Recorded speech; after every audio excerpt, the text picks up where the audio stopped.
critical thinking skills, such as problem solving, for example, are higher order thinking skills.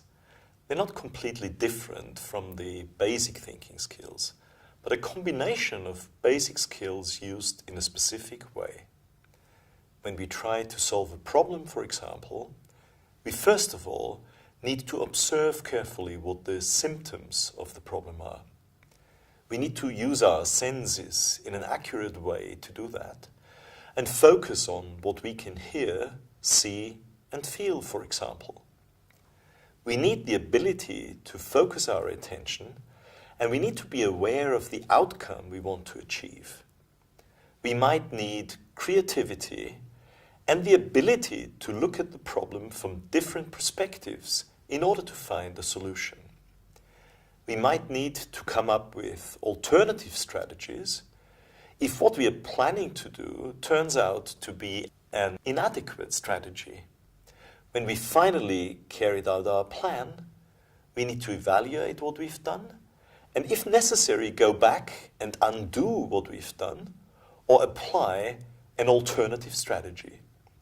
When a child gets used to systematically applying her thinking skills in such a way, she'll go through positive learning experiences and she'll gradually learn to enjoy more challenging tasks. In consequence, her self-confidence will grow. Here's an example of how we can get children to use higher order thinking skills from the very beginning. This is an activity for 5 or 6 year olds from the starter book of Superminds. The teacher starts by reviewing a lexical set, food. The children listen and point at the pictures of words such as orange juice, sweets, sausages, carrot soup, salad, and so on. The teacher then asks them to imagine that they're going to have a class party.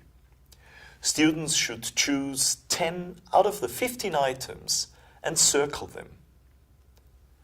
Once they've done that, they say sentences such as, "I like orange juice," or "I don't like crisps." The students are then asked to select 5 foods they like and rank them by drawing these 5 food items in the order of their preference. This requires quite a bit of thinking. Students need to compare the different items, and they need to organize what they know about those foods based on their own life experiences. That requires focusing their attention, and they need to pay attention to detail. Finally, when they've organized what they know and remember about these foods, they need to make decisions. And that's a higher order thinking skill required in many real-life situations.